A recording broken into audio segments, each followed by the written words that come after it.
Oh, I'm so sorry. I'm so sorry. I can understand. I'm so sorry, Nabiyah. Okay. Oh my God. Please pass this.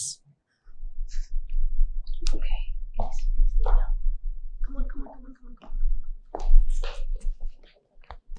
Come on, you're a brave girl. Haris bhai.